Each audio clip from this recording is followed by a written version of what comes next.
जैसा कि हम पढ़ रहे थे, कार्बन चक्र और ऑक्सीजन चक्र को पढ़ा था कि किस प्रकार से ऑक्सीजन चक्र का जो चक्रीय प्रक्रम है वो हमारे प्रकृति में होता है। साथ ही उसमें मैंने पढ़ाया था जो ऑक्सीजन चक्र है, कार्बन चक्र को किस प्रकार से बताया था और ऑक्सीजन चक्र को किस प्रकार से बताया था। दोनों को हमने शुरू बता दिया था कि प्रकृति में वो कैसे मेंटेन किए जाते हैं। आज का जो हमारा लेक्चर है वो लेक्चर रहेगा हमारा जल चक्र से संबंधित। तो जिस प्रकार से कार्बन चक्र है, ऑक्सीजन चक्र है, उसी प्रकार से जल चक्र भी होता है, क्योंकि जल चक्र देखा जाए तो प्रकृति में मौजूद होता है। ठीक है, वो हम देखते हैं। तो सबसे ज़्यादा अगर जल की मात्रा देखी जाए तो ये होता है खारा पानी। खारा पानी आपने देखा हो, समुद्र जो होते हैं वो खारे होते हैं और ये लगभग देखे जाएं 97% होते हैं।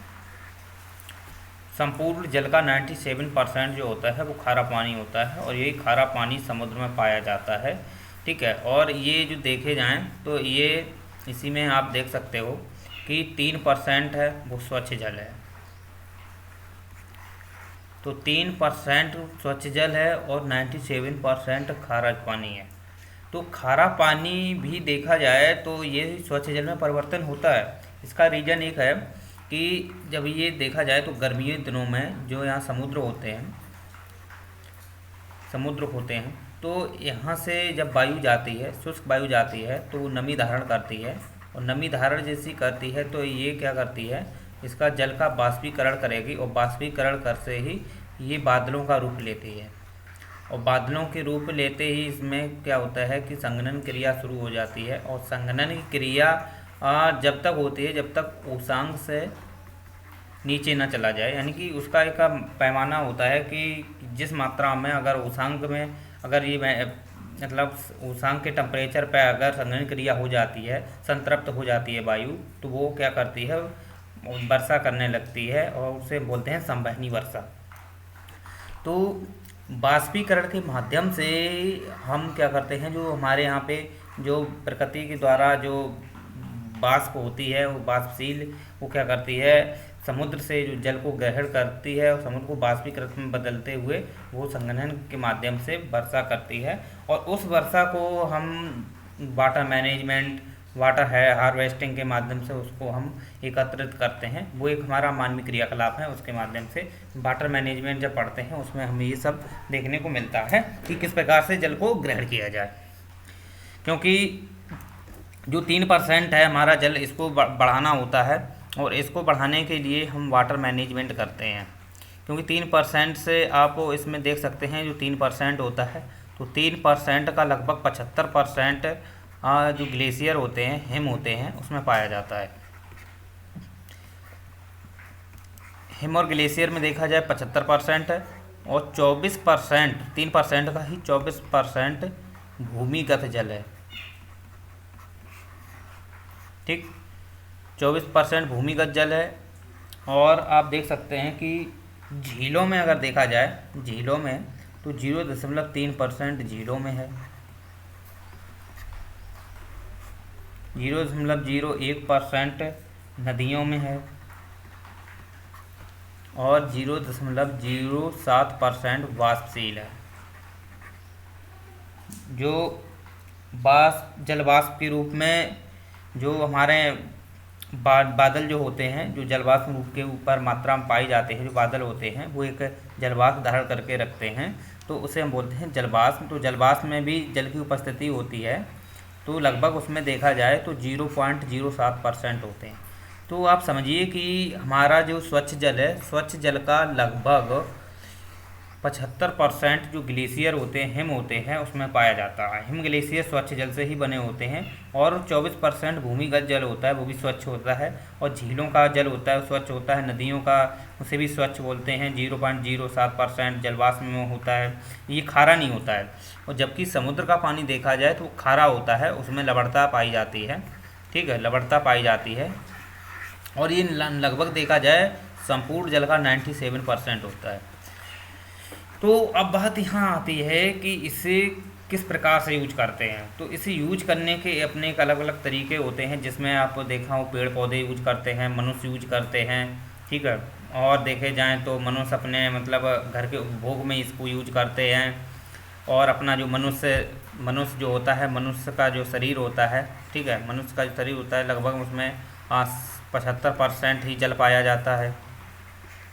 तो आप समझते हो कि मनुष्य के अंतर्गत कितना जल पाया जाता है, और इसी में जो जीव जंतु होते हैं, ठीक, वो भी उसका उपयोग करते हैं। पेड़ पौधे क्या करते हैं, जब भोजन निर्माण करते हैं तो CO2 लेते हैं, प्लस जड़ों के माध्यम से जल लेते हैं। तो जड़ में देखा हो, इसमें जो चूसक पंप होते हैं जड़ों में, ठीक है, वो ये पेड़ पौधे जो ज़मीन से ही लेते हैं, ठीक है, ये धरातल से नहीं लेते हैं, ये ज़मीन के नीचे जो जड़ें होती हैं वहाँ जो जल पाया जाता है वहाँ से लेते हैं और ये भोजन का निर्माण करते हैं, ठीक। और देखे जाएँ जो धरातल के ऊपर हैं, ठीक, धरातल से ऊपर जो झीलों नदियों में जल है उसमें जो जीव जंतु होते हैं, ठीक, जो जीव जंतु होते हैं, ठीक है, वो क्या करते हैं, वहाँ से जल ग्रहण करते हैं। तो आप समझ सकते हैं कि जल चक्र के अंतर्गत हर एक जीव हो या पेड़ पौधे हैं, बिना जल के वो कभी अपने को सर्वाइव नहीं कर पाएंगे, और वो निश्चित मात्रा में अपने को विकसित करने के लिए जल की उनको उपलब्धि होनी चाहिए, जिनकी उनकी उपस्थिति होनी चाहिए, ताकि वो अपने को निरंतर इसमें सर्वाइव कर पाएँ और अपने को विकास कर पाएँ। तो जो जल चक्र है उसमें आपने जैसे समझा कि खारा पानी कितना होता है, स्वच्छ जल कितना होता है, तो इनके उपयोग के लिए किस प्रकार से हार्वेस्टिंग की जाती है उसको हम थोड़ा समझते हैं। जैसे 3% है, तो इस 3% को बढ़ाना है तो इसके लिए देखा हो आपने हार्वेस्टिंग होती है, ठीक। हार्वेस्टिंग में आप देखा हो कि जो नदियाँ होती हैं, ठीक है, अगर नदियाँ हैं तो नदियों में अगर देखा जाता है कि जो नदियाँ स्वच्छ है, ठीक है, स्वस्थ है, उसमें क्या करते हैं, उसका फिल्टर के माध्यम से जल को स्वच्छ बनाते हैं, ठीक, उसको जल को पीने लायक बनाते हैं, ठीक है। इसी में आप देखा हो झीलें हैं, ठीक है, झीलें हैं, इसके माध्यम से भी स्वच्छ बनाते हैं। कृत्रिम झील का निर्माण करते हैं, कृत्रिम झील का निर्माण करते हैं, ठीक। हार्वेस्टिंग में देखा हो कुआं निर्माण करते हैं, कुआं बनाते हैं, उसमें बजरी डालते हैं, बजरी डालते हैं और बहुत सारे कंकड़ पत्थर डालते हैं ताकि स्वच्छ जल बना रहे, और उसमें भूमिगत जल बनाते हैं। किसी को जो जल वाष्प के माध्यम से जो जल बादलों के माध्यम से जल पृथ्वी पर आता है वर्षा के रूप में, संबंधी वर्षा के रूप में जब जल गिरता है तो वो कुओं के माध्यम से, ठीक है, पाइप के माध्यम से, और भी देखे हो जो छतें होती हैं, ठीक है, छतों के माध्यम से, ये एक जल मैनेजमेंट होता है, उसके अंतर्गत ये सब पढ़ते हैं। तो जल चक्र के अंतर्गत देखा जाए तो जो यहाँ पर बहुत सारे पेड़ पौधे होते हैं, किस प्रकार से प्रकाश संश्लेषण करते हैं, तो उसमें जल को ग्रहण करते हैं। जीव जंतु होते हैं, जीव जंतु भी जल को ग्रहण करते हैं, ठीक है, अपने अपने जो भोजन को पर्याप्त निरंतर में पाचन करने के लिए जल की आवश्यकता होती है, उस जल को ग्रहण करते हैं। तो जल चक्र के अंतर्गत कोई ज़्यादा टफ नहीं है, बस इतना ही है, नॉर्मली आप समझ सकते हैं कि जल चक्र कितना है। तो और भी देख सकते हैं कि अगर बात की जाए तो इसमें और समझ सकते हैं थोड़ा बहुत।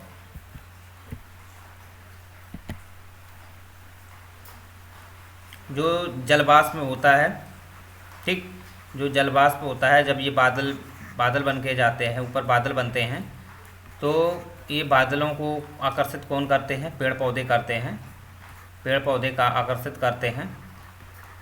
आपने नाम सुना हो, पेड़ पौधे क्या करते हैं, बादलों को आकर्षित करते हैं। इनको लगता है कि मुझे जल की आवश्यकता होती है, तो ये क्या करते हैं, आकर्षित करते हैं।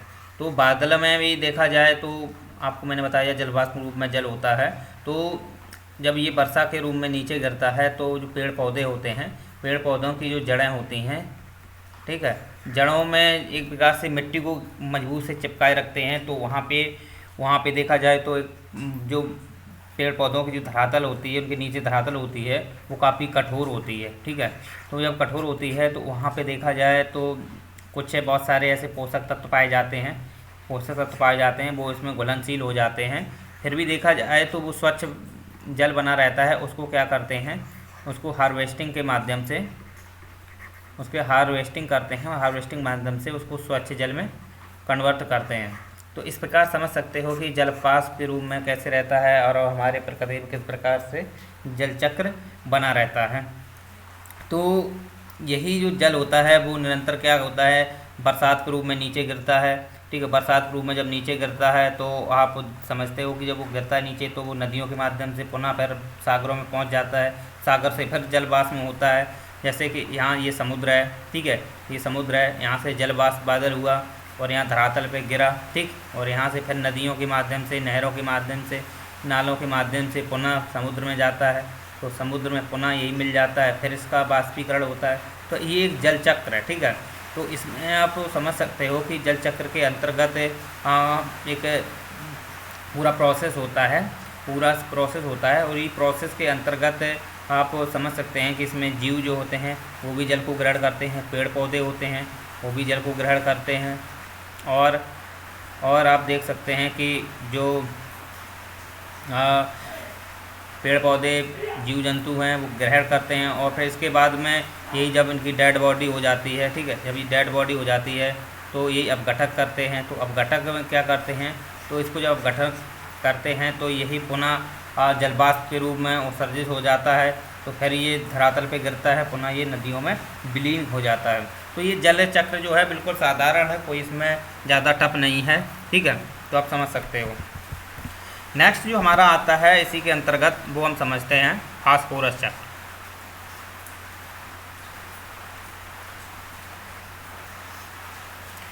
फास्फोरस चक्र जो होता है वो चट्टानों में पाया जाता है, चट्टानों में पाया जाता है, और फास्फेट के रूप में, आयस के रूप में क्या किस में पाया जाता है, चट्टानों में पाया जाता है। और ये चट्टानों से देखा जाए तो इसे हम डायरेक्ट ग्रहण नहीं करते हैं, इसे ग्रहण कौन करते हैं, पेड़ पौधे, इसे पेड़ पौधे ग्रहण करते हैं। क्योंकि आप जानते हो कि जो हमारा केंद्रक होता है, केंद्रक में जो आरएनए डीएनए पाए जाते हैं, आरएनए डीएनए पाए जाते हैं, तो आरएनए डीएनए में जो डीएनए होते हैं, ठीक है, उसमें देखे जाएँ जो क्षार होते हैं, क्षार को बंद बनाने के लिए, क्षार को एक दूसरे से बंद बनाने के लिए फास्फोरस का प्रयोग होता है, ठीक, फास्फोरस मौजूद होता है। और ये देखा जाए दांतों में भी होता है, हड्डियों में भी देखने को मिल जाता है, दांत हुए, ठीक है, हड्डियाँ हुई, और कैल्शियम में भी ये पाया जाता है, ठीक, कैल्शियम में भी ये देखने को मिल जाता है। तो फास्फोरस दांत हैं, हड्डियाँ हैं, आरएनए डीएनए जो हमारे अमीनो एसिड होते हैं, प्रोटीन होता है, उसमें भी फास्फोरस देखने को मिलता है पेड़ पौधों जीव जंतुओं में। तो एक्चुअली में ये देखा जाता है कि ये फास्फोरस हम डायरेक्ट ग्रहण नहीं करते हैं, लेकिन ये पेड़ पौधे क्या करते हैं, इसको ग्रहण करते हैं। तो जब यही चट्टानें होती हैं, जब चट्टानों पर पानी गिरता है, बारिश गिरती है, तो ये इसे घोल घोल के ऐसे अपर्दन करके क्या करते हैं, इन पेड़ पौधों की जड़ों से आता है, तो ये जड़ों में जो बैक्टीरिया पाए जाते हैं, कवक पाए जाते हैं, वो क्या करते हैं, पोषक तत्वों को पेड़ पौधों को दे देते हैं, और यही पेड़ पौधे जो हैं वनस्पतियां हैं, और हम फसल के रूप में क्या करते हैं, खाते हैं, ठीक। और भी आप देख सकते हो कि जो डीएपी होती है, ठीक है, जो डीएपी होती है, इसमें आप देख सकते हो कि जो डाई अमोनियम फास्फेट, इसको हम लिख सकते हैं डाई अमोनियम फास्फेट।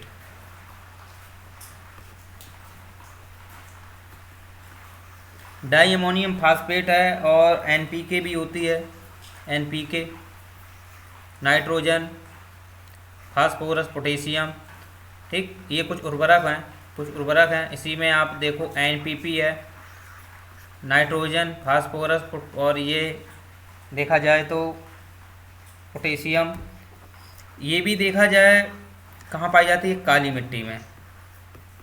मिट्टी में डालते हैं लोग फसल के उत्पादन बढ़ाने के लिए। तो आप देख सकते हो कि फास्फोरस का किस प्रकार का उपयोग करते हैं, और यही जब फसल होती है, जब हम खाते हैं, उत्पादन के रूप में खाते हैं, तो ये हमारे शरीर में चला जाता है, ऊर्जा के रूप में चला जाता है, और संचित होकर के ये हमारे जो डीएनए हैं, आरएनए हैं, और शरीर में ये मिल जाता है। तो इस प्रकार समझ सकते हो कि किस प्रकार से फास्फोरस जो होता है वो हमारे प्रकृति में पाया जाता है, और हमारे शरीर में पाया जाता है, पेड़ पौधों को कैसे प्राप्त होता है। तो बिल्कुल ईजी है, ज़्यादा कठिन नहीं है, जीवों में चला जाता है यही। अब ये तो उपयोग करते हैं, लेकिन ये फास्फोरस पुनः रिवर्स कैसे करता है। तो रिवर्स करने के लिए जब यही पेड़ पौधे हैं, ठीक, यही जो पेड़ पौधे हैं, ये पेड़ पौधे और जो जीव जंतु होते हैं, जो जीव जंतु होते हैं, ये जब मर जाते हैं तो इनकी जो डेड बॉडी है, जो डेड बॉडी होती है, इनको अपघटक क्या करते हैं, अपघटक तोड़ तोड़ के पुनः यही प्रकृति में मिला देते हैं और पुनः प्रकृति में मिल जाते हैं। तो पुनः ये चट्टानों में मिल जाता है, तो वहाँ ऑक्सीजन क्रिया करके फास्फेट बना लेता है और पुनः यही जल वर्षा होती है निरंतर। तो फिर से यही निरंतर चक्र चलता रहता है कि फिर से वर्षा होने के बाद में यही अपर्दन होता है, फिर पेड़ पौधों में पहुंचता है, तो पेड़ पौधे फिर उसको उपयोग कर लेते हैं, तो फिर भोजन बनाते हैं, वही भोजन हम लोग खाते हैं। तो फिर हमारे दांतों में, हमारी बॉडी में, हमारे कोशिकाओं में, ठीक, जो कोशिका झिल्ली होती है, कोशिका झिल्ली होती है, ठीक है, कोशिका झिल्ली फास्फोरस की ही बनी हुई होती है। तो आप समझ सकते हो कि फास्फोरस चक्र कोई ज़्यादा टफ नहीं है, बिल्कुल नॉर्मल ही है और ये आप बिल्कुल ईजी है, समझ सकते हो। नेक्स्ट एक हमारा और आता है, उसे हम कैल्शियम भी है, एल्यूमिनियम, वो सॉरी उसमें आयरन का भी है, ये थोड़ा इजी होते हैं। कैल्शियम आपने देखा हो कि पेड़ पौधे लेते हैं और यही हमारे खाते हैं, तो फिर हमारे शरीर में जाते हैं। शरीर में आपने जो हड्डी होती है वो कैल्शियम की ही बनी होती है और कैल्शियम में आप देखा हो अंडे जो होते हैं, घोंगे जो होते हैं, वो कैल्शियम से बने होते हैं।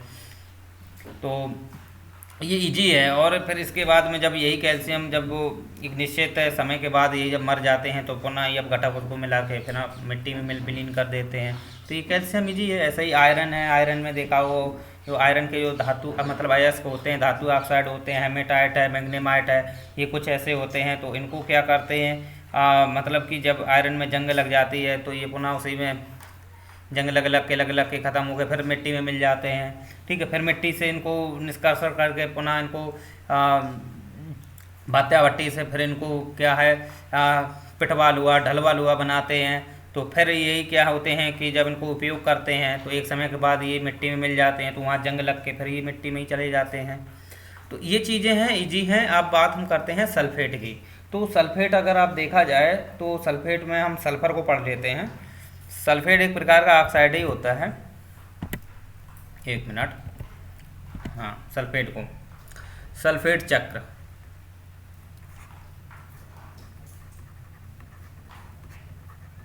ऐसे हम बोलते हैं सल्फर चक्र। तो सल्फर चक्र जो है ये भी एक इजी है, इसे थोड़ा समझ लेते हैं, हल्का हल्का जानकारी होनी चाहिए।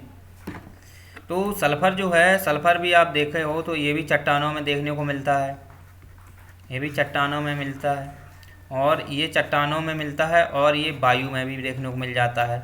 तो वायु में समझते हैं, पहले चट्टानों समझते हैं। चट्टानों में सल्फाइड के रूप में पाया जाता है और सल्फेट के रूप में। ये अयस्क होते हैं, ठीक है, ये सल्फ़र के क्या हैं, अयस्क होते हैं।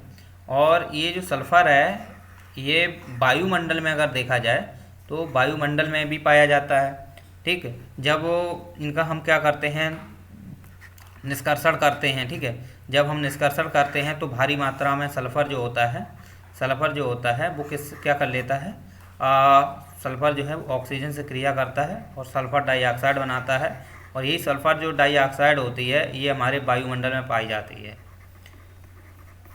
ठीक, यही वायुमंडल में पाई जाती है और पुनः ये क्रिया करता है, ठीक। तो सल्फ़र ट्राइऑक्साइड बनाता है।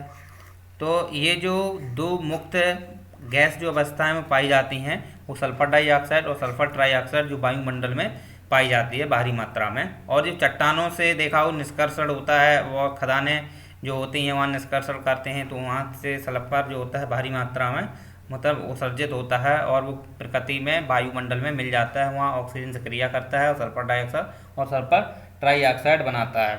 और देखा जाए तो यही जो चट्टानों में देखने को मिलता है ये कार्बनिक भी हो सकता है, अकार्बनिक, मतलब वैसे तो ये कार्बनिक नहीं होता है, अकार्बनिक ही होता है, लेकिन ये कार्बनिक पदार्थ होते हैं उनके साथ मिला होता है। कार्बन में देखा हो तो ये जो कार्बन होता है, कार्बन के साथ जैसे कि जो कोयला होता है, यहाँ समझ लेते हैं, जो कोयला होता है तो कोयला में आपने देखा हो कार्बन होता है, नाइट्रोजन होता है, सल्फ़र होता है। तो यही देखे जाए जब ऑक्सीजन से क्रिया करता है ये तो कार्बन डाइऑक्साइड बनाता है और जो नाइट्रोजन जब ऑक्सीजन से क्रिया करता है तो ये नाइट्रिक ऑक्साइड बनाता है। ठीक, और यही सल्फर जब ऑक्सीजन से क्रिया करता है तो ये सल्फर डाइऑक्साइड बनाता है और सल्फर ट्राइऑक्साइड बनाता है। तो ये जो कोयला होता है, तो ये कोयला एक प्रकार से देखा जाए तो कोयला जो देखा जाए तो कोयला कोई मतलब कार्बनिक पूर्ण रूप से नहीं होता है, क्योंकि इसमें देखा जाए तो सल्फर भी होता है, नाइट्रोजन भी होता है, तो ये कार्बनिक होता है, लेकिन इसमें कार्बनिक पूर्ण रूप से नहीं बोल सकते हैं। ठीक, लेकिन क्योंकि इसमें 3-4 प्रकार की जो मतलब गैसें भी होती हैं, उसमें गैस भी पाई जाती हैं, धातु भी पाए जाते हैं, तो आप समझ सकते हो कि जो उसमें तो पूर्ण रूप से नहीं होती है। लेकिन यही जो सल्फ़र होता है, ये सल्फ़र इसमें ये कार्बनिक नहीं होता है, ये कार्बन के साथ मिला जुला होता है, उसके मतलब साथ में रहता है, संयुक्त रूप में रहता है, तो आप समझ सकते हो। अब बात ये आती है कि जो ये सल्फ़र है, ये सल्फ़र को कैसे उपयोग करते हैं। ठीक, कैसे उपयोग करते हैं, तो इसको उपयोग करने के लिए जो पेड़ पौधे हैं, तो पेड़ पौधे जब देखा जाए तो जब ये पेड़ पौधों जब चट्टानों का अपरदन होता है, चट्टानों का जल जब वर्षा होती है तो वर्षा के साथ इनका अपरदन होता है, तो वर्षा में ये घुल घुल कर पेड़ पौधों की जो जड़ें होती हैं, ठीक, ये जो जड़ें होती हैं इन जड़ों में देखने को मिल जाता है, और यही जड़ें होती हैं, इनको क्या है पेड़ पौधे ग्रहण कर लेते हैं। ठीक, जड़ों के माध्यम से ग्रहण कर लेते हैं और फिर क्या बनाते हैं, ये अपना भोजन का निर्माण करते हैं, अपने को विकास करते हैं। और फिर जब ये पेड़ पौधे मर जाते हैं, डेड बॉडी मर जाती है इनकी, तो यही जीवाश्म के रूप में इसको अपघटक क्या कर देते हैं, तोड़ तोड़ के पुनः इसको वायुमंडल में निर्मुक्त कर देते हैं।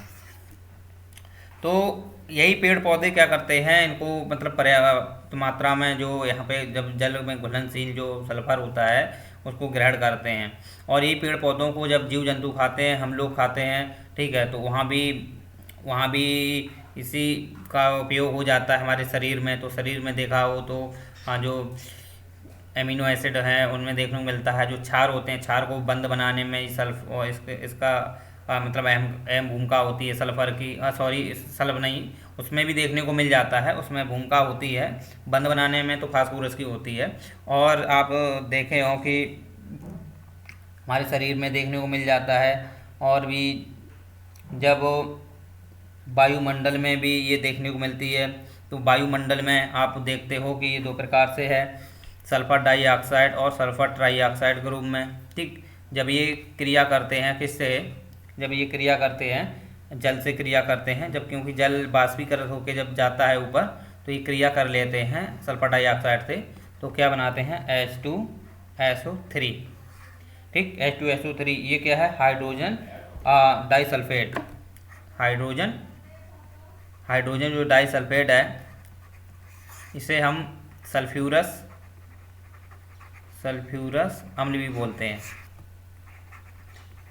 तो ये एसिड रैन में वर्ग करते हैं, और ये एसिड रैन में पुनः पृथ्वी में मिल जाते हैं आकर के, तो पुनः इसका निष्कर्षण होता है, तो पुनः फिर ये निर्मुक्त होते हैं, तो पुनः फिर ये जल से क्रिया करके क्या बनाते हैं, सल्फ्यूरस अम्ल बनाते हैं। सल्फ्यूरस अम्ल बना के ये फिर से एसिड रैन के रूप में नीचे गिरते हैं, और यही देखा जाए तो SO2 है, ठीक, प्लस H2O है, और जब प्लस O2, यह हम इसको एक प्रकार से और बोल सकते हैं, जो हाइड्रोजन जो सल्फाइड है या बोल सकते हैं, और ये सल्फ्यूरिक अम्ल एक ही बात है। जब यही H2SO3 जब इसका ऑक्सीकरण होता है, H2SO3 का जब ऑक्सीकरण होता है, तो ये बनाता है H2SO4, तो ये है सल्फ्यूरिक अम्ल। यही सल्फ्यूरिक अम्ल जो होता है वर्षा के साथ में नीचे गिरता है, तो ये देखा हुआ इमारतों पर और पेड़ पौधों पर, जीव जंतुओं पर कैसा प्रभाव डालता है, ये सल्फ्यूरिक अम्ल होता है। तो ये पुनः फिर पृथ्वी में यानी कि नीचे पृथ्वी में सतह पर मिट्टी में मृदा होती है उसमें विलीन हो जाता है। तो इस प्रकार आप समझ सकते हो कि जो सल्फ़र का जो चक्र होता है वो कितना ईजी होता है, और किस प्रकार से ये फिर से चट्टानों में घुल घुल के पुनः ये पेड़ पौधों को और जीव जंतुओं को मिलता है भोजन के निर्माण में। तो आप समझ सकते हो ये इजी है, कोई ज़्यादा कठिन नहीं है। और भी आप देख सकते हो कारक होते हैं, इसमें ज्वालामुखी आप देख लो, तो ज्वालामुखी से भी निर्मुक्त होते हैं। तो ज्वालामुखी जो है, ज्वालामुखी से भी सल्फर डाइऑक्साइड निकलती है। ठीक है, आप ये समझ सकते हो। और आप देख सकते हो इसमें जो बायोगैस होती है, जो बायोगैस होती है, बायोगैस के जो प्लांट होते हैं, बायोगैस के जो प्लांट होते हैं, ठीक है, उसमें आप देखा होगा कि CH4 है, जब इसको गलाते हैं, जब इसको गलाते हैं तब सल्फर डाइऑक्साइड मुक्त होती है। और बायोगैस में देखा हो, जो बायोगैस के जो अहम घटक होते हैं, इसमें देखा हो मलमूत्र है, ठीक, मलमूत्र है, तो मलमूत्र में भी सल्फर डाइऑक्साइड होती है मीथेन के साथ साथ। तो आप समझ सकते हो कि सल्फर डाइऑक्साइड जो गैस होती है कितनी अहम होती है, और वो किस मुक्त अवस्था में रहती है, वो हमारे वायुमंडल में और चट्टानों में सल्फर के रूप में पाई जाती है। तो ये कुछ अहम क्षेत्र थे। साथ ही साथ देख सकते हो जो दलदली क्षेत्र भी होते हैं, दलदली क्षेत्र हैं, जो दलदली क्षेत्र होते हैं, तो दलदली क्षेत्र में जो देखा जाए कि वहाँ के जो पेड़ पौधे हैं, पेड़ पौधे वहाँ पे जो होते हैं, तो पेड़ पौधों की जो पत्तियाँ होती हैं, ठीक, पत्तियाँ जब नीचे गिर के जब नीचे क्या बना लेती हैं, ह्यूमस का निर्माण करती हैं, ह्यूमस जिसे हम पीट बोलते हैं, ठीक, तो वहाँ भी सल्फर डाइऑक्साइड मिल जाता है देखने को। ये कुछ अहम तत्व होते हैं कि सल्फर डाइऑक्साइड कैसे उत्सर्जित होती है और कैसे ये उपभोग की जाती है। इसका एक पूरा सर्किल होता है जिसे हमने कंप्लीट तौर पे बता दिया। तो हमारे जो चक्र हैं, चक्र में हमारा जो लास्ट चक्र था वो कंप्लीट हो गया, जिसमें आपने पढ़ा ऑक्सीजन चक्र, नाइट्रोजन चक्र, जल चक्र, कार्बन डाइऑक्साइड चक्र, कार्बन चक्र उसे समझते हैं, और फास्फोरस चक्र, सल्फेट चक्र, कैल्शियम चक्र, आयरन चक्र। ये कुछ चक्र होते हैं, इन्हें आप समझ सकते हो कितने इजी होते हैं, कोई ज़्यादा टफ नहीं है। और एक दो बार आप क्लास को मतलब कि रिवाइज करेंगे तो कंप्लीट हो जाएगा, कोई ज़्यादा खास इसमें था नहीं। चलिए।